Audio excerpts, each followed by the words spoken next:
चौथ माता की कहानी। दो देवरानी जिठानी थी। देवरानी बहुत गरीब थी और जेठानी बहुत अमीर थी।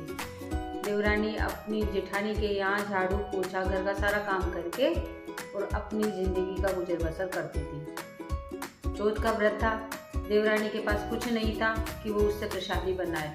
उसका पति लकड़ियाँ बेचने जाता और उससे जो कमाई आती उससे अपना घर चलाता। वो चौथ के व्रत का दिन था।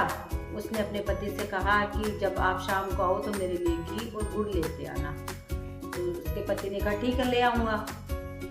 जब वो गया लकड़ी बेचने तो उसको उस दिन कुछ भी पैसा नहीं मिला, उसकी लकड़ियाँ ही नहीं दिखी। शाम को घर आया, उदास होकर बैठ गया।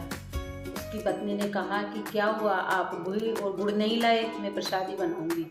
तो उसको गुस्सा आया। उसने एक पट्टा जो बगल में पड़ा था उसको उठाया और उसको पीट दिया। वो गुस्सा हो गई, जाके अपने ओटड़ले पे सो गई। शाम को चौथ विनायक आए। चौथ विनायक ने कहा कि ओटड़ले सूती पाटड़ले पीटी, चौथ विनायक कहाँ उतरे? तो उसने कहा उतरो महाराज, मेरी छोटी ये टूटी फूटी झोपड़ी है, इसमें ही उतर जाओ। उतर गए।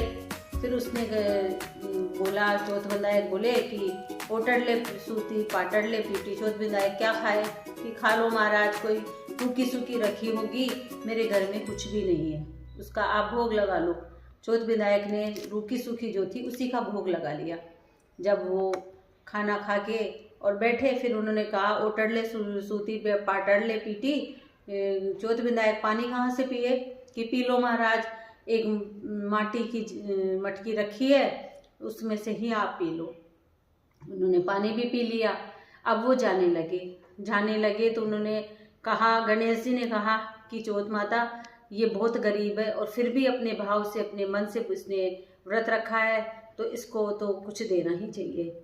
वो जाते जाते उसकी झोंपड़ी के लात मार गए तो सोने का महल हो गया और उसके घर में अन्न धन का भंडार भर गया। सुबह उसकी जिठानी ने देखा कि देवरानी तो काम करने नहीं आई, तो वो जाके उसके घर पे देखा तो वो अपने धन दौलत को समेटने में लगी हुई है। तो जेठानी ने उससे पूछा कि भाई तुझे ये धन कहाँ से मिला? कि मुझे तो चौथ विनायक टूटे हैं। कि कैसे? बोले कुछ नहीं, मैंने तो आपके देवर को कहा था कि मेरे को घी और गुड़ ला दो, उन्होंने तो मेरी सुनी नहीं, मुझे पाटे से पीट दिया और मैं तो सो गई भूखी प्यासी। चौथ विनायक आए, उन्होंने मेरी ये दशा देखी और वो मुझे धन दौलत दे के चले गए। अब जेठानी ने सोचा कि इसने ऐसा किया तो मैं भी ऐसा ही करूं, तो मुझे भी बहुत सारा धन मिलेगा। अब उसने भी चौथ का व्रत किया। वो भी अपने पति से बोली कि आप जाओ जंगल में लकड़ी बेच के आओ। उसके पति ने कहा कि क्यों भाई, इतना अपने धन भरा हुआ है, फिर मैं लकड़ी बेचने क्यों जाऊं? कि तुम्हारा भाई भी लकड़ी बेचने गया था। कि मेरे भाई के पास कुछ है ही नहीं। फिर उसने कहा कि नहीं, आप लकड़ी बेचने जाओ।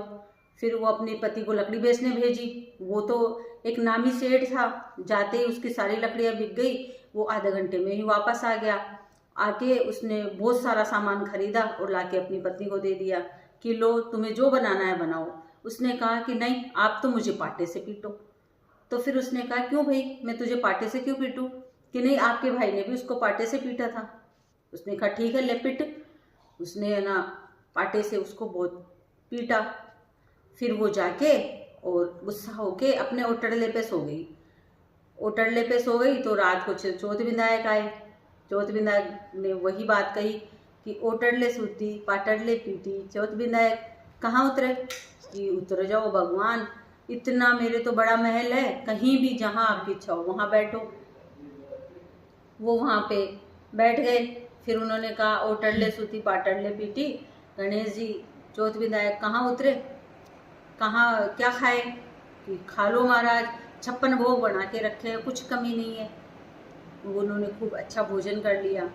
फिर चौथ विनायक बोले कि ओटड़ले सूती पाटड़ले पीटी, गणेश जी चौथ विनायक पानी कहाँ से पिए? कि वो सोने की झारी भरी रखी है आपके लिए, वो पी लो। चौथ विनायक ने पी लिया। अब भादवे का महीना था, खूब हरा भरा खा पी के वो आए थे, वहाँ खूब खा लिया और जाते जाते उसके घर में छेर के भर गए। अब वो तो सुबह उठी तो देखा चारों तरफ उसके तो है ना जो बहुत गंदगी फैली हुई है और वो तो देख के अचंभित रह गई। तो उसने हाथ जोड़ा, हे चौथ विधायक, मेरी देवरानी को इतना धन दिया और मुझे क्यों नहीं? कि तुम्हारी देवरानी ने जो किया श्रद्धा से किया, उसके पास कुछ भी नहीं था, फिर भी उसने श्रद्धा और अपनी भक्ति से और भाव से मेरा व्रत किया था, इसलिए उसको टूटे। तूने जो किया वो लोभ के कारण किया, इसलिए तुझे कुछ भी नहीं मिला।